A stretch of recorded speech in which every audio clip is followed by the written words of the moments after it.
My name is Luis Cabrera. I am a program manager lead in the Azure Cognitive Search team. And today we're going to talk about how you can use Azure Cognitive Search to create amazing knowledge mining applications. So first of all, let's think of the type of problems that we have. Most applications today are expected to have some kind of search experience.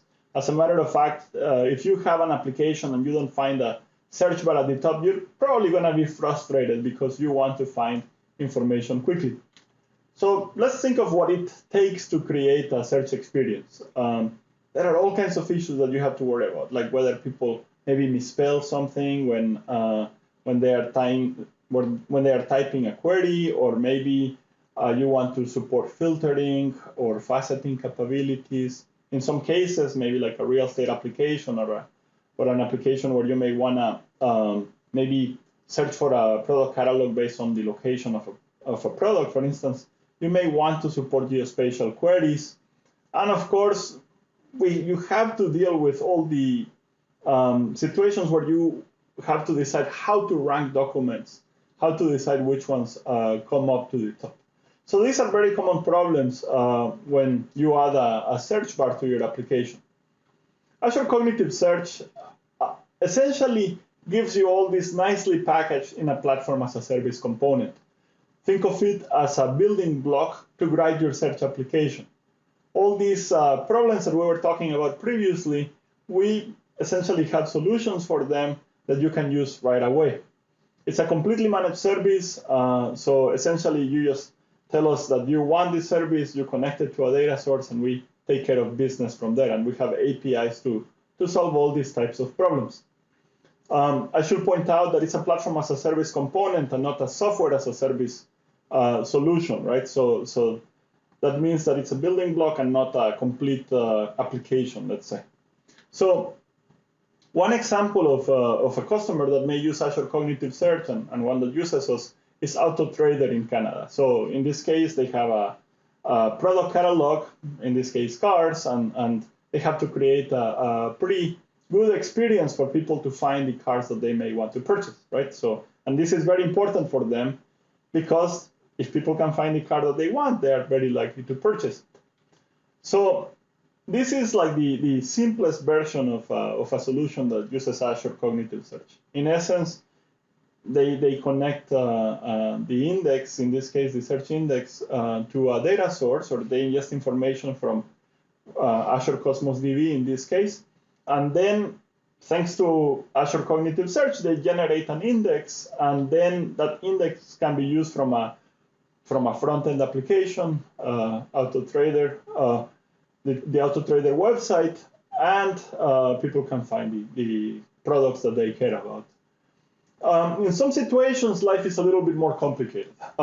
This is a picture that came from a customer that shall not be named for obvious reasons, but data is not always nicely structured in a nice Cosmos DB or SQL database.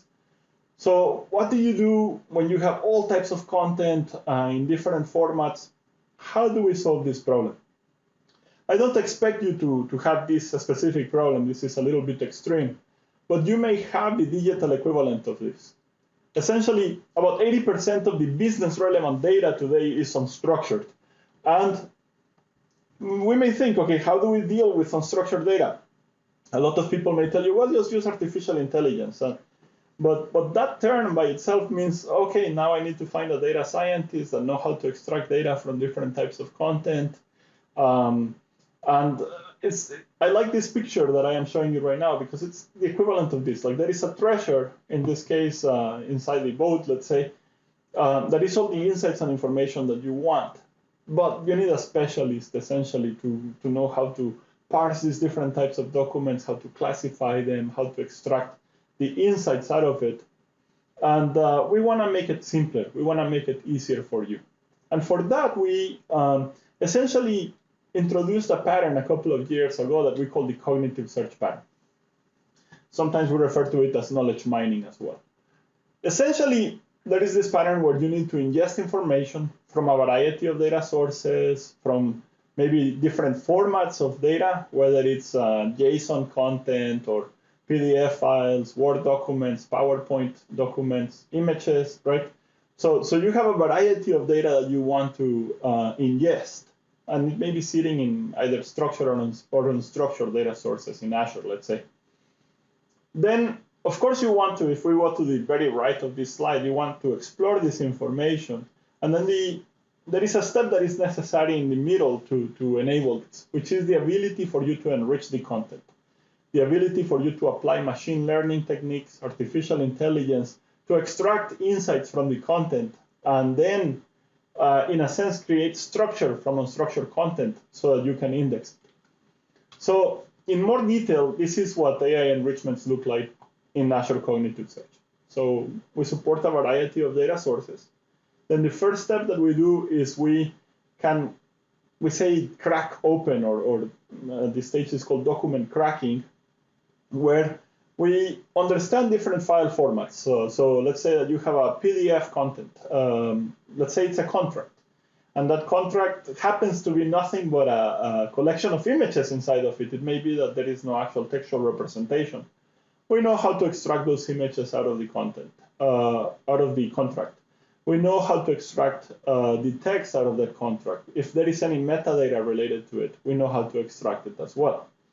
And we can do that for different types of file formats. And then, but that's not sufficient, right? So now you have a collection of images. And now you want to apply essentially machine learning techniques or artificial intelligence to extract insight from this. For instance, you may want to apply optical character recognition to each of those images in order to extract the text out of those. Or in some cases, maybe there are pictures of things or elements and you want to tag what's in those images. So for that, we have what we call a skill set. A skill set is a collection of skills, where each skill is essentially an application intelligence enrichment step, a step that allows you to extract and transform information from your content. So essentially, think of it as a pipeline of enrichment steps that you can completely define. This pipeline is completely extensible. And as you go through this process, essentially, we extract a structure that we call the enriched document. And once we have this, we're done with the enrichment step, and now we can feed it into an index so that you can explore this information. These are some examples of skill sets that you can apply to your information. These varying capabilities, I mentioned a few, like for instance, for computer vision type of capabilities, you can extract the text out of an image, or maybe you want to tag the image with what's inside it. Maybe you want to see if there are people inside the image, or identify celebrities, maybe identify brands. You can also do natural language processing. For instance, we can extract entities such as organizations, locations, people, or even extract private identifiable information, just for example, SWIFT numbers or bank account numbers or social security numbers that you may want to mask from the information, or maybe you want to extract them. So we have these abilities, and of course we have mechanisms by which you can plug some of these skills together. Over time, we have learned a thing or two of what customers need, and we have added some what we call utility skills, such as the ability to merge text or separate it into pages and so forth. Let's demonstrate how you can use Azure Cognitive Search to get started creating a great search application. So I am going to navigate to my search portal. This is what you will see when you're starting once you have created a search service in the Azure portal. So I am going to click this import data button, and you can see it right here. And then essentially this opens a wizard that allows me to select a data source, then select the skills or AI enrichments that I want to apply to the information that I am ingesting, and then ultimately allows me to define the index and the characteristics of that index so that I can query it later. So in order to select a data source, you can see that by clicking this drop-down button, I can select from a variety of data sources. For instance, let's say I could select from blob storage and provide the connection string to my storage account. We also support managed service identities for reading data, by the way. But in order to save some of our time, I am going to select an existing data source. I have already entered that information, so I am going to select a container that has a bunch of research papers. So maybe I want to search this. Then you press the button on the bottom that it says Add Cognitive Skills, and I'm going to click on that. And what this is doing is going to read the data, getting a few sample documents from there in order to understand the schema of my information, so that then I can select the type of enrichments that I want to apply to my information. As a next step, I can select a cognitive services account.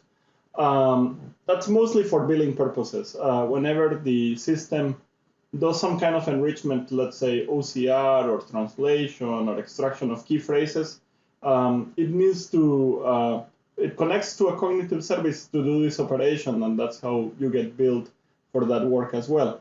In this specific case, I'm just going to select a free account. This will allow me to enrich just a handful of enrichments. And then I will select the enrichments that I want to apply to my information, to my data. For instance, I can enable the OCR algorithm, so it will essentially extract the pages out of the document and the images out of these documents. And for any images that are found, it will extract the textual representation of that. And then it will merge all the textual representation with any text that was already found in the document, creating a merge content field as described right here.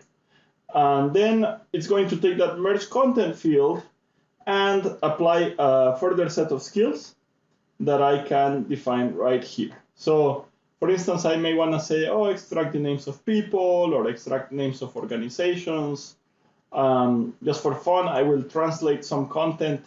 Let's translate it to Spanish, just because it's a language that I speak. So there we go. And that's going to create a new translated text field where I will find the Spanish version of the document or the text in the document. I could do some things to images as well. I will not do anything special in this case. And I could even project the information to something that we know, that we call the knowledge store. I will mention a little bit more on that later. Let me go to the next stage. Actually, I have to give it a unique name. Let me call it R for research, research/papers. What about that? And then research-papers, and then I will customize the target index. So this will actually create a new index for me, and in this case, I get to select the characteristics of each of the fields in this index. Let's call this index research data, and oops, apologies about that. And then I can select, for instance, whether a particular field is filterable, sortable, facetable, whether I want to return it whenever I do a query. For instance, I can set the analyzer for the content field. The content field is just the text that is extracted. Yeah, let me just do that. So let's select, oh, sorry, English. So I selected the English Microsoft Analyzer. I can see that the translated text here is using the Spanish analyzer, and the merge content, I will also tell it that that's in English because I know that that's the case for my content. Selecting the right analyzer is useful because it allows us to essentially know how to tokenize the content of the text that you have. So for instance, if it's German, we will know how to break German words into like the different sections. If it's English, some words in English are different in plural versus singular, like mouse and mice. They are not that close to each other character-wise. So it allows us to create those tokens to improve the recall and precision of your index. So Now that we have that, once again, we gave it a unique name, research data. I'll click create indexer. And an indexer is essentially an orchestrator. Think of this as the entity that reads from a data source, it enriches the information and then pushes the information into an index, and or the searchable information into an index.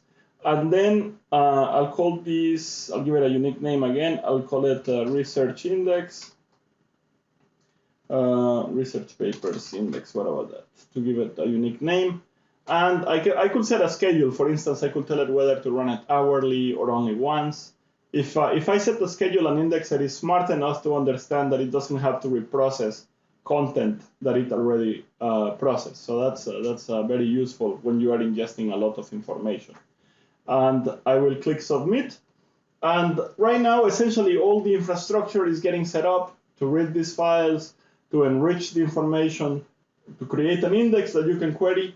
And that's going to take a couple of seconds. And so you can see that it's processing right now. Ahead of time, I did exactly the same operation, so I'm going to show you what the results of that looks like. So I can see the indexes that I have, and you can see that I already had created other documents that have these characteristics, or other indices that have these characteristics. But I did exactly the same. I'm just trying to save us some time, like a cooking show. So I am going to do a query. So for instance, I know that some of these documents relate to filters, like Kalman filters and whatnot. So I am going to do a search. And you can see that somewhere in these documents, it talks about filters. So I am going to do a little bit more complex query, where I will say, highlight, give me highlights based on the content extracted, just so that we can see where the filters are. And you can see that this automatically extracted like snippets of code where a filter is mentioned. So for instance, here you can see that it's emphasized, so that I could show, for instance, like when I show my search results, I could show like, oh, these are the snippets where the particular term was found. Now, okay, that's great. You will notice that the text somewhere down here, like we should have translated text, like right here, right, where the text is actually in Spanish.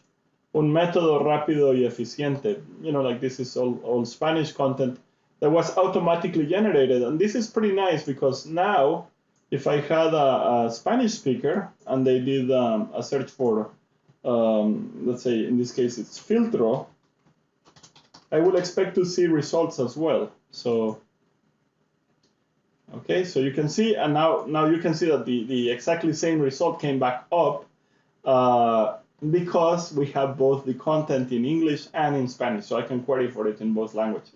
That's pretty nice. I can also do something like select the people. Let's see, and $select people to select the people field. And I can see names of people that were mentioned in those documents. For instance, these names, Taraji, Moreno, Gonzalez, these are different people that were mentioned in this document. These were automatically extracted thanks to these entity extraction skills that we have. Okay, very nice. So now you have the knowledge to ingest information, enrich it, and now you have an index that you can use in your application. You can think of a skill set as a set of steps or skills that are chained together. Essentially, one step takes place, and then the output of that step can be an input into another step. So, for instance, we may extract the text out of an image and then, or out of many images, and then merge them all together, and then the output of that merging of text can be fed into an entity extraction or a translation skill, for instance. I think the easiest way for us to see this is to actually see what's happening in the skill set that we just created a second ago.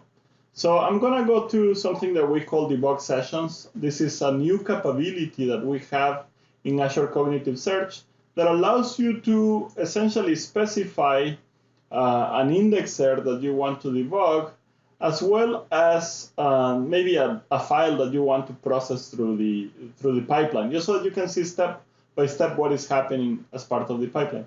So I already ran this, I saved it, and then I am going to look at the actual list of enrichments that take place. So you can see here there is kind of this pipe of enrichments.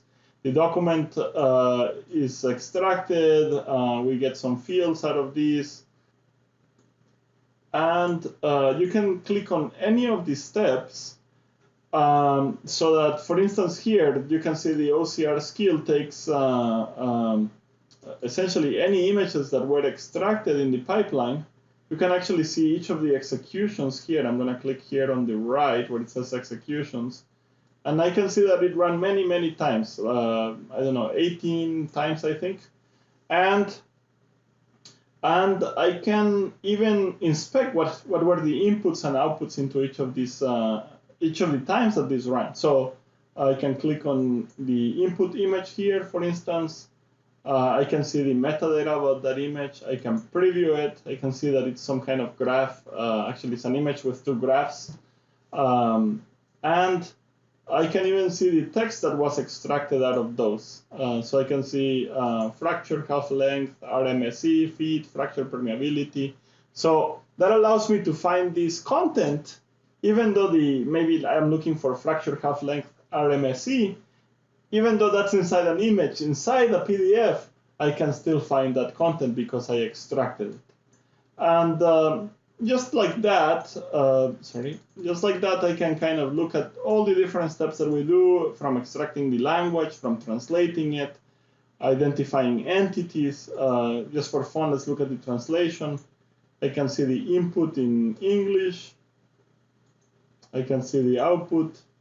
It should be in Spanish, and that's what we will expect. You can see filter or filtro in Spanish.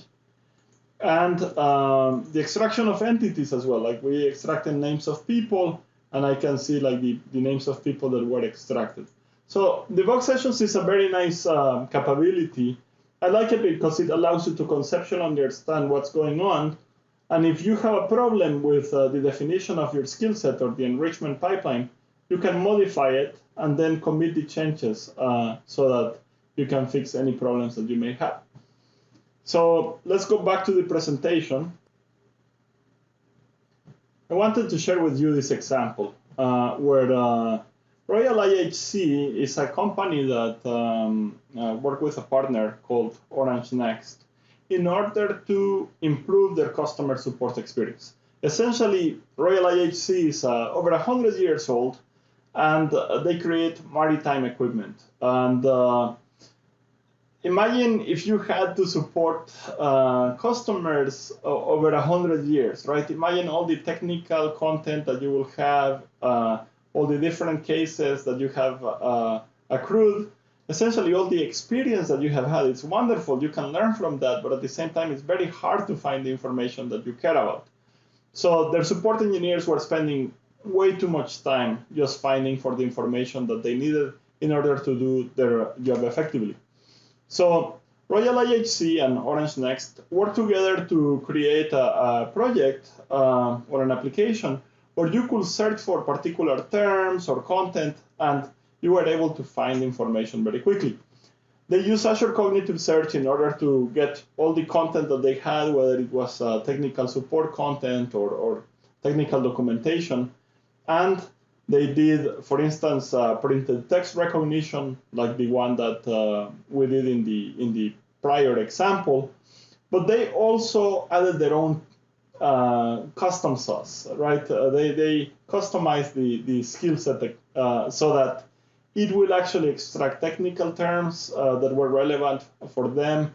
It will clean them. It will essentially annotate the documents with definitions for those technical terms. I find this case fascinating because it shows how Azure Cognitive Search and the enrichment pipeline can be customized. By adding your own custom skills, you can essentially make it work for you.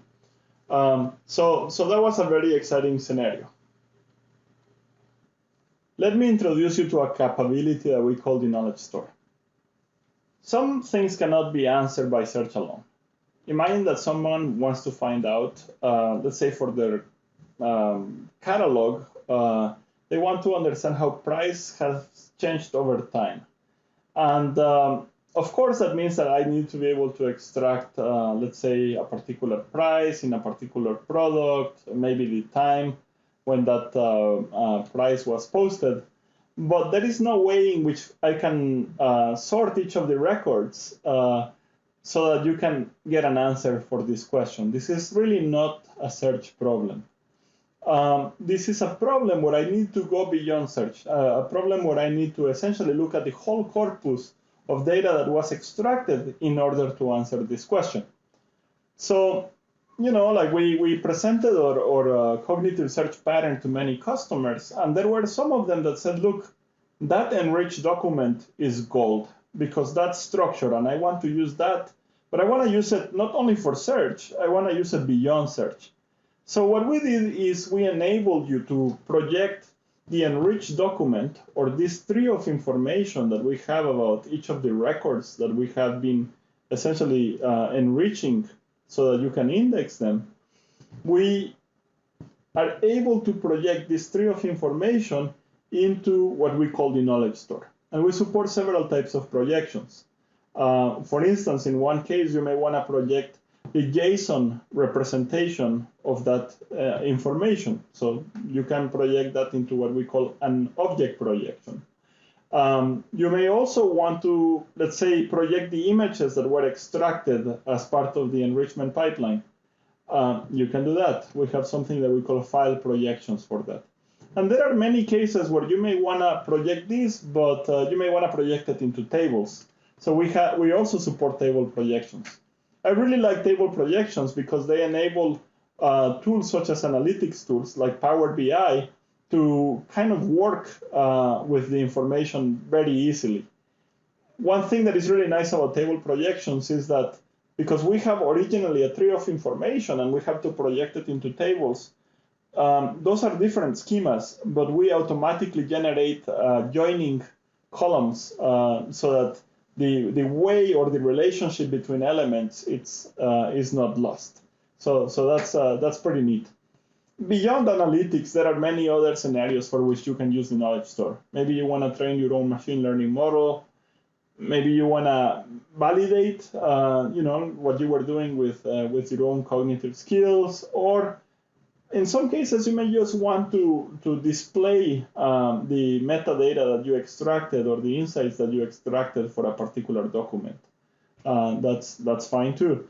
So the knowledge store is very, very exciting. I highly recommend you take a look at that in our documentation. I want to show you one more demo before I go. And for that, I am going to come here to show you an example that we did where we are actually putting a front end on top of the search experience, just to kind of tie things together. I should point out that the front end that we use here is actually open source. You can use it too to create great search applications. So let's say that I want to search for artificial intelligence. This is actually looking at the index that we have of research papers that I was showing you earlier. And in this case, it's specific for oil and gas. Like we have all kinds of documents, some from the Society of Petroleum Engineers and all kinds of different documents. And I can see that as I search for artificial intelligence, very quickly, some of the key phrases are extracted automatically. You can see statistical regression coupling, predictor models, right? All these different key phrases are extracted automatically by our key phrase extraction skill so that you can decide maybe which document is more relevant to you. I want to show you one more example. So for instance, I know that there is a researcher called Maria Lam, but guess what? When I search for her name, this is all in Russian, because it turns out that the content of the document was in Russian. And the reason that I can extract this information is, we have the file right there, but it's because we translated the content as part of the enrichment pipeline. So I can see that, what it says, it actually says Maria Lamkin there, because I can see the English version says that that's her name, Maria Lamkin, who is a worker at BP apparently. So this is very exciting. Let me show you one more example. I'm gonna search for university, because I know that there are some wells called university wells, and we have all kinds of content for those. But in this case, there is this image that says university 73828H, so you can see that. And we were able to find this kind of handwritten text there. But what I should point out is that we did several enrichment steps. For instance, we extracted here, let me point it out right here. We extracted the location, right? And this is, we use what we call a custom entity lookup skill for this. Essentially, we provided, think of it as a dictionary of important locations to find in the content. After, of course, OCRing the content. But then, not only that, we created a custom skill that will look up the location of this well. So essentially, this was the input into another skill that gave us the geolocation of this image.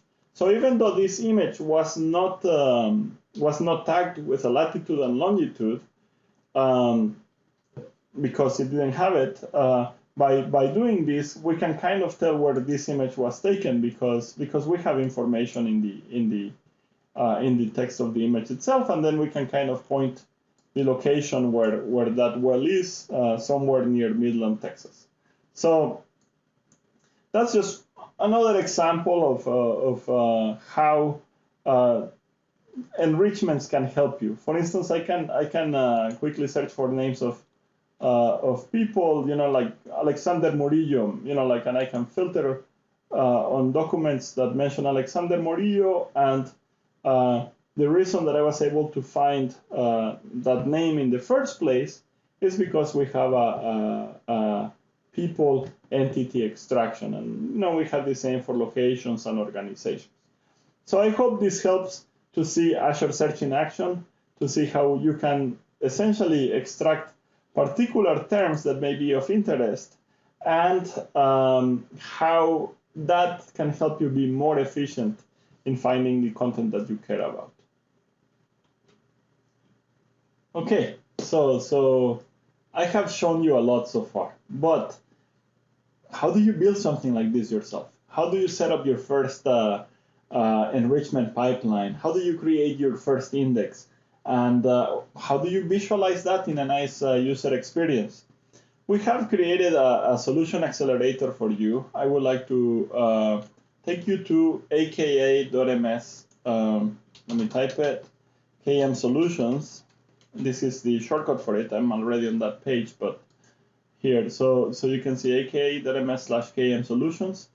And if you click on that, it will take you to GitHub. And we have a repository that we call the Solution Accelerator. Why is this the Solution Accelerator? Because it has a vast amount of information on how to help you more quickly create a solution. It essentially walks you step by step on how to create an index, how to visualize it, how you can create a front UI for it. It shows you the different processes. It even has a workshop. And this is a self-paced workshop. It takes a day for you to become an Azure Cognitive Search expert. It explains to you how to define your index, how to create essentially a skill set, how to define that programmatically. It explains to you how to project information using the knowledge store. and it's a great resource. I highly recommend it. Essentially, you start in the morning. By the end of the day, it's completely self-paced. You will be an expert, and who wouldn't want to be a cognitive search expert? So remember that link, and yeah, if you're starting with Azure Cognitive Search, that's probably the best way to learn because you will be actually getting dirty. It will be very hands-on. And then, of course, it has all kinds of different templates and custom skills and sample documents that you can play with. So everything that you need to get started. All right, I want to talk about one more topic, which is less about the features of Azure Cognitive Search. We have talked a lot about those already, but sometimes because we focus on features, we forget on some things that are not as visible on the outside, but that are critical and an enterprise requirement in a sense. Azure Cognitive Search really is the tool that you can use in your enterprise. We have made sure it's fully managed. So for instance, if you want to increase the number of replicas or partitions for the service, essentially all you have to do is move a slider, right? And then automatically, magically, the right set of machines get provisioned. When a machine needs to get updated, like it happens automatically. You never have to worry about essentially management of nodes or machines. If a machine breaks, some engineer will have to deal with it on my side, not in your team. We have built-in AI capabilities that we discussed, and it's also very customizable, right? So Azure Cognitive Search allows you to create custom scoring profiles, custom analyzers. We talked about custom skills. So it's a very flexible system. We have been used, and we are used in the industry and trusted by many customers today. We process over 6 billion documents each day. One of the reasons that folks trust us is because we have invested a lot in enterprise security.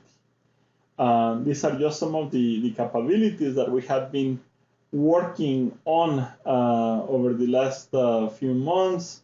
So for instance, if you need to have Azure Cognitive Search inside a virtual network, we support both what we call inbound private endpoints. That's when an external entity such as a front end or a virtual machine may want to query the index, for instance, as well as outbound private endpoints or private link outbound, as is shown here in the image, where essentially a data source has to approve our connection to it through a virtual network.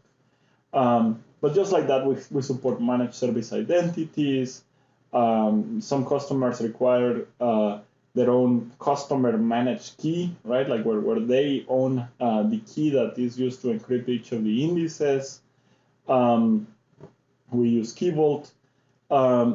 Essentially, we have many security enterprise features that in some cases are just a requirement for you to be able to use a service.